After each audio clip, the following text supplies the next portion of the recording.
before me by Adina, who told you all about Kathy.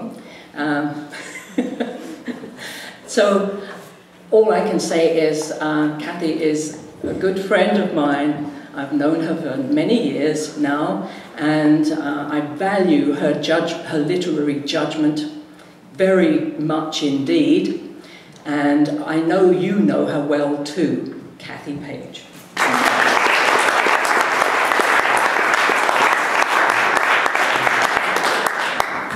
Thank you, Margaret, that was wonderful. My part was the hands. It wasn't my first choice, actually.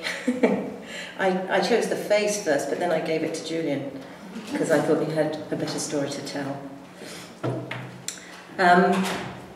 So, hands, and what confronted me with the hand was what, you know, an enormous topic this was. I mean, basically, look around you at the handmade world. The world that we've created, for better or for worse, so much to the point, really, where some people don't realise there's a world beyond what we've made anymore.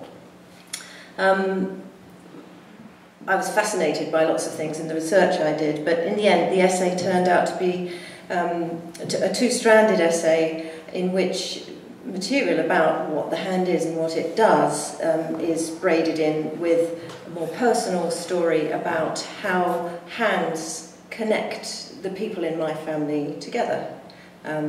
Me back with my parents and forward with my children and across with my husband. So I think the piece I'm going to read does a little both the more sort of informative and the more personal storytelling. And I'm starting off with language. In fact, that's the theme of both parts, and how the hand is everywhere in our language. It's taken it over, basically. And in fact, it may well have created it in the first place, but that's another section.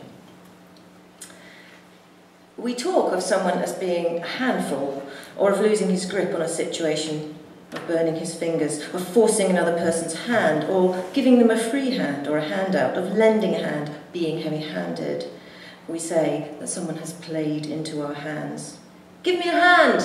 we yell up the stairs. The idea took hold of him, we say, it would not let go. We crave first-hand knowledge.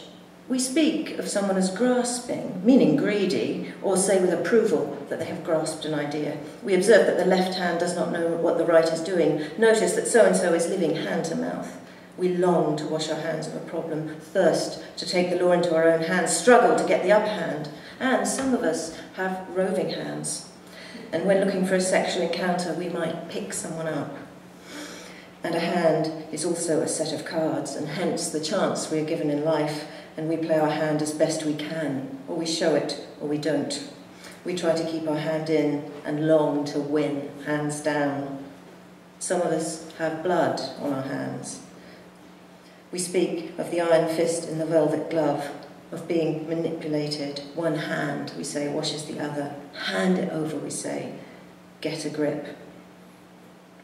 The world is indeed at our fingertips, though these days work for many is tapping at the keyboard, a terrible waste of our hands' infinite repertoire. Long ago, during the Second World War, my father penned hundreds of letters to my mother, which she kept, and recently, with both parents' permission, I read them. Dad's writing was smaller than mine is, more restrained. The letter shapes and the ways of linking them are quite different from those I was taught. But I see a similarity in the way we put words on the page, a certain lack of care for the taught form, a hurtling, hurried look that comes from badly wanting to say what's in our hearts and minds. We both leave plenty of space between words and between lines, as if to allow our words to breathe. Now he squares up to each letter of his name, forms them one by one, with a small rest in between. For all the effort, the writing is ghostly, as if the ink had barely grazed the page. But when he wrote to my mother, my father's hands were strong and lean, his nails clean and neatly filed.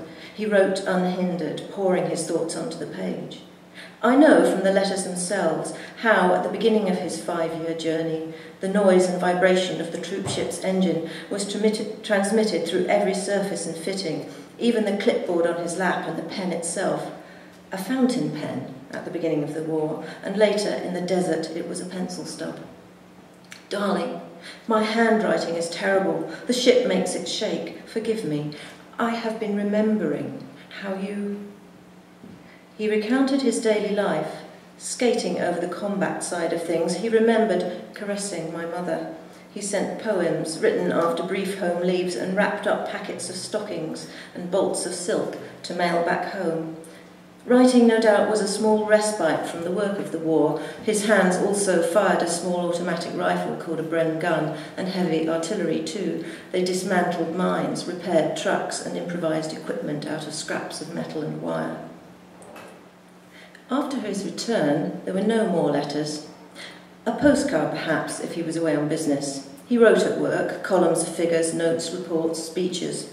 He moved into increasingly managerial roles and even had a secretary to type out his dictation, but at home he built sheds, laid paving stones, cut dovetails, serviced cars, lawnmowers, bikes, and would approach an especially awkward repair with what seemed like relish.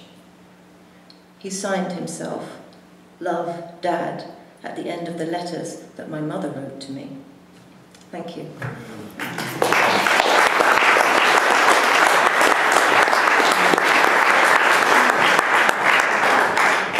Now, Brian is another one of the writers on Salt Spring Island that truly needs no